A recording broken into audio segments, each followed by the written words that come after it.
What? It can't be! Techlinked is real? I'm finally here! What? Riley, you host the show all the time. I know, I was acting.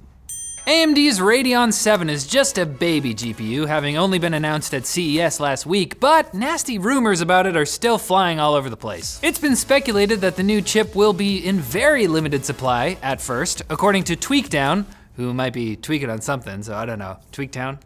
You know about tweaking? It's pronounced Tweakton. Tweakton. According to Tweakton, an anonymous source has said that there won't even be 5,000 cards to go around when the new Radeon goes up for sale. There's also been a rumor that only reference editions of the card would be available, but AMD has pushed back against the rumors, saying third-party boards would be available and that they expect supply to meet demand. Which is kind of a weird thing to say, like if no one buys the cards. If only 5,000 people want it, Yeah, we got enough. Small demand, small supply. AMD has struggled in the past with having short supplies at launch, like what happened with the RX Vega lineup, but hopefully this time, things won't turn out like they did for that KFC in the UK when it ran out of chicken. I was rattled. Do you remember that? I was there, mate. Oh, he's British! There's some GPU news on the Nvidia side as well, as reports indicate that a new graphics card for folks who don't want or need ray tracing support is on its way. The current rumors indicate the card will be called the GTX 1660 Ti. Kind of a strange choice considering the flagship series model numbering jumped from 1,000 to 2,000, but to be fair, that name is just a rumor for now. We've also heard it called the GTX 1160, the 6040, 1337, whatever it ends up being called, it will be based on a Turing GPU, the TU-116 to be exact, with 6 gigs of GDDR6 video memory. While it won't have as many CUDA cores as the top-end RTX lineup, the better memory bandwidth and greater core count than the GTX 1060 indicates this new card will still probably be a significant upgrade. No word yet on pricing or availability, but seeing as the 1060 is getting a bit long in the tooth, it might be time soon for it to head off to the glue factory. Oh, that's a bit morbid, John. John wrote this script. Also, tooths don't get longer as you get older. Tooths? Teeth. Tooths. You wrote tooth. Oh, I did right. I wrote tooth. Yeah. Twitter has just made us all aware of a bug that's over 4 years old, so it must have some pretty long teeth. If you've been using Twitter for Android, you might want to check some of your old tweets if you've ever protected your account, which is supposed to set your tweets to only be visible to those that you approve.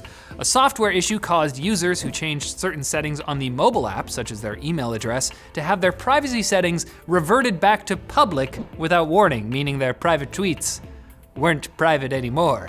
Twitter says that users who changed settings in this way between November 2014 all the way up to this month were potentially affected, and that they've reached out to users that they know are facing this issue. The bug has since been fixed, but you still probably want to double check to make sure none of your hot takes about your employer are floating around there for general consumption. That's not private, that's public. Speaking of privacy, it's time for Quick Bits presented by Privacy. You don't use the same password everywhere, so why use the same card number everywhere when you shop online, you numpty? Privacy.com gives you a brand new virtual card number for every purchase you make with just one click. Information is encrypted using split key encryption with partial keys held by separate employees, so no single person can access the sensitive info on the server. Since they make a commission from online merchants, it's completely free for you, and new customers will get $5 to spend on your first purchase. That's free money! Go to privacy.com/techlinked and sign up now! If you're a fan of Windows Phone, those still exist, and are stubbornly refusing to switch to Android or iOS, be aware that security updates will be coming to an end in December. The platform hasn't been getting non-security updates either since 2017, so if Google and Apple just weren't your cup of tea, just pour one out for Windows Phone, boys. Lived a good life. Pour it out, dude. Lived a good life. Have the long-running series of Apple Watches got you wondering when Google might hit back with their own smartwatch lineup? No. Yep. Well, Google has just bought some of Fossil's smartwatch tech for $40 million to help boost its own Wear OS. And while this doesn't necessarily mean we'll see a Pixel equivalent on people's wrists, it might help Google become more competitive in the smartwatch space. So let's all watch and see what happens. Don't you just hate it when you're driving down a stretch of road, minding your own business, so much so that you don't know what the speed limit is, and boom! Suddenly you got a ticket? Well, Google Maps hopes to alleviate this issue as it's finally showing users the speed limit in a handful of US cities, a feature that some other GPS services have had for some time. Hopefully we'll see it in more and more places as time goes on, and we'll be able to avoid speeding tickets because we didn't know what the speed limit is. Spotify is releasing a car view option that greatly simplifies the interface for use while driving with larger buttons to play, pause, and skip songs. Unfortunately, it only works via Bluetooth at this time, not an aux cable. Oh, okay, yeah, fair enough. Hopefully this will cut down both on accidents and overzealous cops handing out tickets. Seriously, one of our team members here just got a ticket for over 500 bucks just for double tapping to change a song.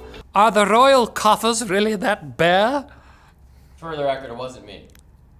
It wasn't you? No. Well, John wrote this. Probably John. Probably John. And Michigan has just become the third US state to give drivers an option for digital license plates. Instead of traditional metal plates, MICHGANDERs, which is apparently what you call people from Michigan? They lost an eye. MICHGANDERs? Anyways, people from Michigan can now opt for a display that could allow easy personalization, display parking credentials, send emergency alerts to other drivers, and even help the cops alert the public that a vehicle is stolen. Ah, cops. I love the police. Pretty cool, but seeing as they start at 500 bucks, I might instead spend the money on something I really want, like curb feelers. I don't know what curb feelers are. I'm just imagining little fingers on the bottom of the curb. There's a curb there. That's our show, guys, so come back on Monday for more tech news that you can feel like curb feelers. Ah! Ah!